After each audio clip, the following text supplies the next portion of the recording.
Olá, minhas irmãs, olá, meus irmãos. Uma boa noite para todos vocês. É uma honra e uma satisfação enorme estar aqui mais uma vez para falarmos do Evangelho de Jesus Cristo segundo a visão da doutrina espírita. A lição que estudaremos hoje é no capítulo 27 do Evangelho segundo o Espiritismo, que tem como título Pedi e obtereis. Iniciaremos no item que trata da qualidade da prece. Quando orardes, não vos assemelheis aos hipócritas, que fingem orar ao ficarem em pé nas sinagogas e nas esquinas das ruas para serem vistos pelos homens. Eu vos digo em verdade, eles já receberam a sua recompensa. Mas quando quiserdes orar, entrai para o vosso quarto e com a porta fechada, orai a vosso Pai em segredo, e vosso Pai, que vê o que se passa em segredo, vos dará recompensa. Não faleis muito em vossas preces como fazem os pagãos, que pensam que é pela quantidade de palavras que serão atendidos. Não vos torneis semelhante a eles, pois vosso Pai sabe do que tendes necessidade mesmo antes de pedirdes a Ele. Essa passagem está no Evangelho de Mateus, no capítulo 6, nos versículos de 5 a 8. Quando vos apresentardes para orar, se tiverdes alguma coisa contra alguém, perdoai-lhe, a fim de que vosso Pai que estais nos céus perdoe também os vossos pecados. Se não lhes perdoardes, vosso Pai que estais nos céus também não perdoará os vossos. Essa passagem está no Evangelho de Marcos, no capítulo 11, no versículo de 25 e 26. Ele também disse esta parábola a alguns que depositavam confiança neles mesmos como sendo justos e desprezavam os outros. 2 homens subiram ao templo para orar. Um era fariseu e o outro publicano.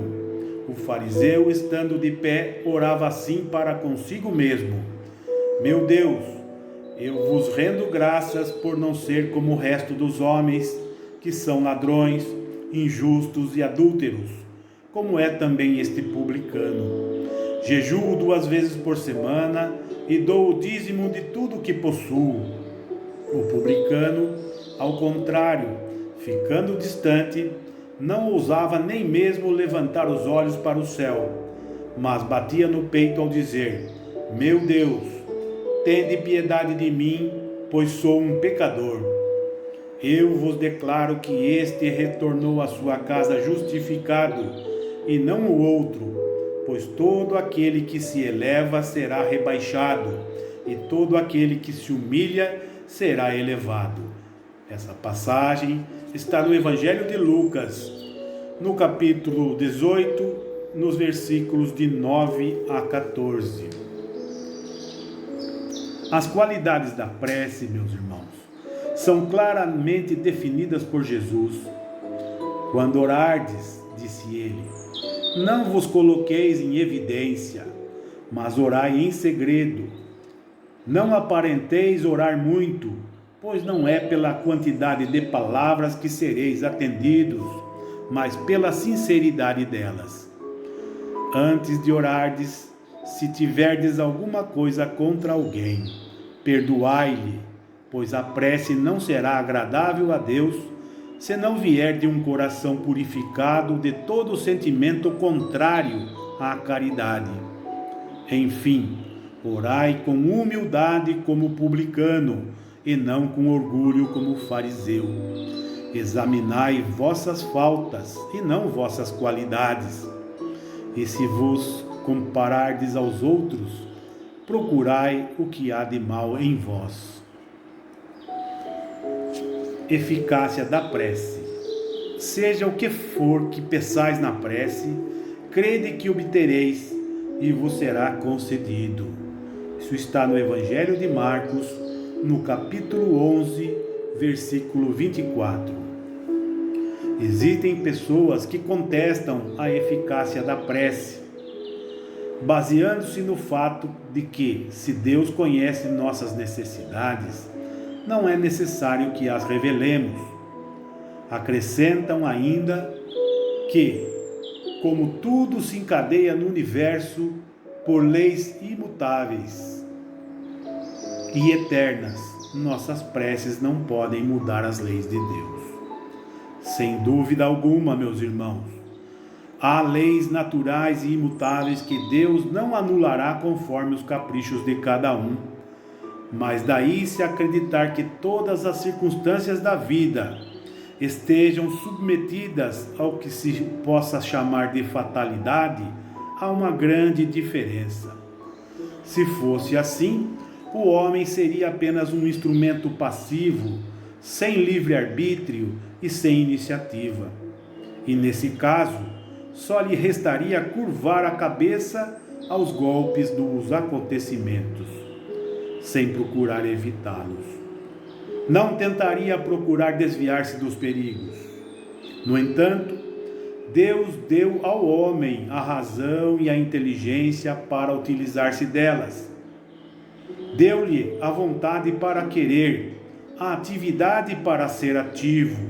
Porém, tendo o homem liberdade de ação em todos os sentidos, seus atos lhe acarretam para si e para os outros consequências conforme o que faça ou deixe de fazer.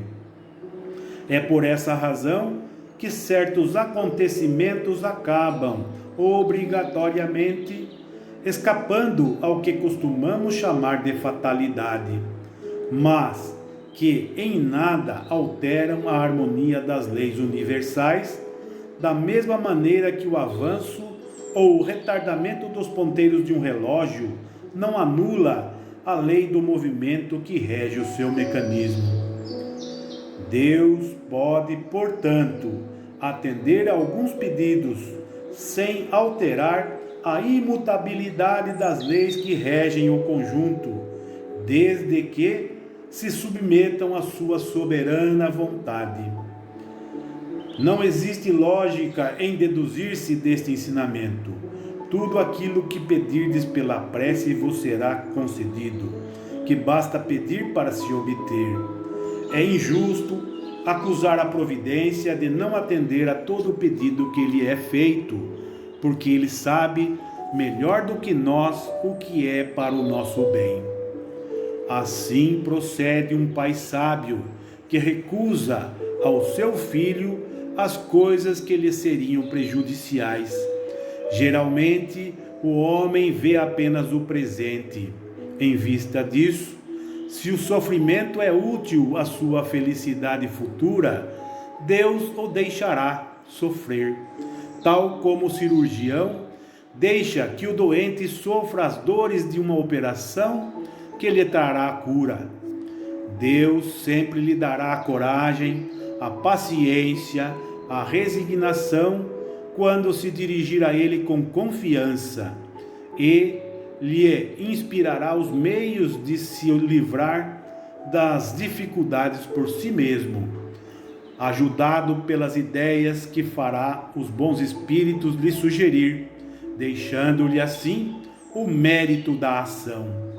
Deus ampara aos que se ajudam a si mesmo, conforme o ensinamento: ajudai-vos e o céu vos ajudará, mas não aos que tudo esperam de um socorro alheio, sem fazer uso de suas próprias capacidades. Infelizmente, a maioria prefere ser socorrida por um milagre do que ter que fazer algum esforço. Tomemos um exemplo, meus irmãos. Um homem está perdido num deserto, sofre terrivelmente de sede, sente-se desfalecer, cai ao chão, pede a Deus para ampará-lo e espera. Nenhum anjo lhe vem dar de beber. Contudo, um bom anjo, um bom espírito lhe sugere a ideia de levantar-se e seguir um dos atalhos que vê diante de si. Então, por um impulso instintivo, reúne suas forças, levanta-se e anda. Chega a uma elevação e descobre ao longe um riacho. Nesse momento, retoma a coragem. Se tiver fé, exclamará: obrigado, meu Deus, pelo pensamento que me inspirastes e pela força que me destes. Se não tiver fé, dirá: que boa ideia eu tive, que sorte de tomar o atalho da direita e não da esquerda. Algumas vezes, a sorte realmente nos ajuda. Quanto me felicito por minha coragem e por não ter me deixado abater. Mas se dirá: por que o bom Espírito não lhe disse claramente: siga este atalho e encontrará o que necessita? Por que não se mostrou para guiá-lo e sustentá-lo no seu desfalecimento? Desse modo, o teria convencido da intervenção da providência. Foi, antes de mais nada, para lhe ensinar que é preciso ajudar-se a si mesmo e fazer uso das suas próprias forças. Depois, pela incerteza, Deus coloca à prova a confiança que depositamos nele e a nossa submissão à sua vontade. Aquele homem estava na situação da criança que cai e que, ao perceber alguém, grita e espera que o levante. Se não vê ninguém, faz um esforço e se levanta sozinho. Se o anjo que acompanhou Tobias lhe tivesse dito: sou enviado por Deus para te guiar em tua viagem e te proteger de todo o perigo, Tobias não teria tido nenhum mérito. Confiaria em seu acompanhante e não teria tido necessidade nem de pensar. Foi por isso que o anjo apenas se deu a conhecer na volta. Pois é, meus irmãos, tudo isso, tratando de oração, tratando de prece, como será que funciona a prece? Aí, a espiritualidade superior, através de Allan Kardec, trouxe o seguinte ensinamento: ação da prece, transmissão do pensamento. Vamos lá. A prece, meus irmãos, é uma invocação. Ao fazê-la, o ser humano entra em comunicação pelo pensamento com o ser ao qual se dirige. Pode ser para pedir, para agradecer e para glorificar, podendo orar por nós mesmos, por outras pessoas, pelos vivos ou pelos mortos. As preces dirigidas a Deus são ouvidas pelos espíritos, seus mensageiros de sua confiança, encarregados na execução de sua vontade, e as que são dirigidas aos anjos, aos espíritos protetores, são igualmente levadas até Deus.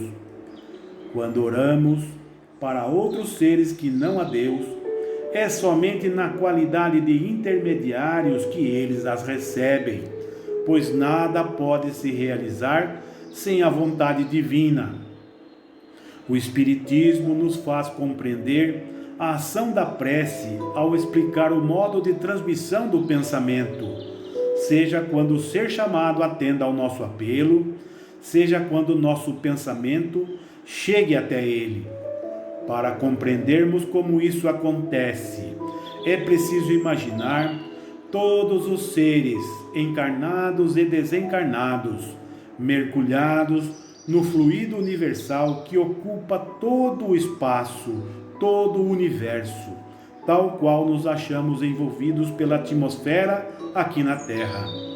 Esse fluido, meus queridos, recebe um impulso da nossa vontade. Ele é o veículo do pensamento, como o ar é o veículo do som. Com uma diferença: as vibrações do ar são limitadas, ao passo que as do fluido universal se estendem ao infinito. Portanto, quando o pensamento é dirigido a um ser qualquer na terra ou no espaço, de encarnado para desencarnado, ou de desencarnado para encarnado, uma corrente de fluido se estabelece entre um e outro, transmitindo o pensamento entre eles, como o ar transmite o som. A intensidade dessa corrente de fluido será forte ou fraca, de acordo com a força do pensamento e da vontade daquele que ora. É desse modo que a prece é ouvida pelos espíritos em qualquer lugar em que se encontrem. É dessa maneira que os espíritos se comunicam entre si, nos transmitem suas inspirações e que as relações se estabelecem à distância entre os encarnados. Esta explicação visa, em especial, esclarecer aos que não compreendem a utilidade da prece puramente espiritual, isto é, vinda da alma. Tem por finalidade separar a prece das coisas materiais e tornar compreensível o seu efeito, mostrando que pode ter uma ação direta e efetiva, mas sempre subordinada à vontade de Deus, juiz supremo de todas as coisas, a quem cabe tornar eficaz a sua ação. Pela prece, o ser humano atrai para si o auxílio dos bons espíritos que o vêm sustentar nas suas boas resoluções. Ele lhes inspirar bons pensamentos. Ele adquire assim a força moral necessária para vencer todas as dificuldades e voltar ao bom caminho se dele se afastou. Dessa forma, pode desviar de si os males que atrairia devido às suas próprias faltas. Um homem, por exemplo, vê sua saúde arruinada pelos excessos que cometeu e arrasta até o fim dos seus dias uma vida de sofrimentos. Terá ele o direito de lamentar-se por não obter a cura? Não, já que poderia ter encontrado na oração, na prece, a força para resistir às tentações. Se dividirmos os males da vida em duas partes, teremos uma que o homem não pode evitar, outras em que ele mesmo é o principal causador devido aos seus desleixos, aos seus excessos. Constataremos que onde o homem é o agente, supera em muito a outra. Fica, portanto, evidente que o homem, o ser humano, é o responsável pela maior parte de suas aflições, as quais se pouparia caso agisse com sabedoria e prudência. É certo também que essas misérias são o resultado das nossas infrações às leis de Deus, que se fosse respeitada rigorosamente, nos fariam felizes, se não ultrapassássemos os limites do necessário na satisfação de nossas necessidades, não teríamos as doenças que são consequências dos excessos e nem as alternativas que elas ocasionam. Se colocássemos limites à nossa ambição, não temeríamos a ruína. Se não quiséssemos subir mais alto do que podemos, não temeríamos cair. Se fôssemos humildes, não sofreríamos as decepções do orgulho ferido. Se praticássemos a lei da caridade, não seríamos nem maledicentes, nem invejosos, nem ciumentos. Evitaríamos as desavenças e as discussões. Se não fizéssemos mal a ninguém, não temeríamos a vingança. Admitamos que o homem nada possa fazer em relação àqueles de quem não pode evitar males, e que toda prece seja inútil para livrar-se deles. Já não seria o bastante estar livre de todos os males que decorrem de sua própria conduta? É nesse caso que a ação da prece facilmente se compreende, já que ela tem por efeito atrair a inspiração salutar dos bons espíritos, pedir-lhes a força necessária para resistir aos maus pensamentos, cuja realização pode nos ser funesta. Neste caso, não é o mal que eles afastam de nós, mas é a nós mesmos que eles afastam do mau pensamento que pode nos causar o mal. Não impedem em nada os decretos de Deus, nem suspendem o curso das leis da natureza. Apenas evitam que infringamos essas leis, ao orientarem o nosso livre-arbítrio. Agem assim de maneira oculta, sem que se deem a perceber, para não nos considerarmos submissos à sua vontade. O homem se encontra então na posição daquele que solicita bons conselhos e os coloca em prática, mas é sempre livre para segui-los ou não. Deus quer que assim seja para que ele tenha a responsabilidade de seus atos e para deixar-lhe o mérito da escolha entre o bem e o mal. O homem sempre pode obter isso se orar com fervor, e é nesse caso que se pode aplicar essas palavras: pedi e obtereis. A eficácia da prece, mesmo reduzida a esta proporção, não seria um imenso resultado? Estava reservado ao Espiritismo provar a sua ação ao revelar as relações que existem entre o mundo corporal e o mundo espiritual. Mas não é por isso somente que se limitam os efeitos da prece. A prece é recomendada por todos os espíritos. Renunciar à prece, meus queridos, é negar a bondade de Deus, é recusar para si mesmo a sua assistência e para os outros o bem que lhes podemos fazer. Então, meus queridos, a lição que eu gostaria de passar para vocês hoje é essa: que Deus, nosso Pai Todo-Poderoso, possa abençoar cada um que esteja ouvindo, cada um que esteja necessitando nesse momento do amparo, da proteção. Que assim seja.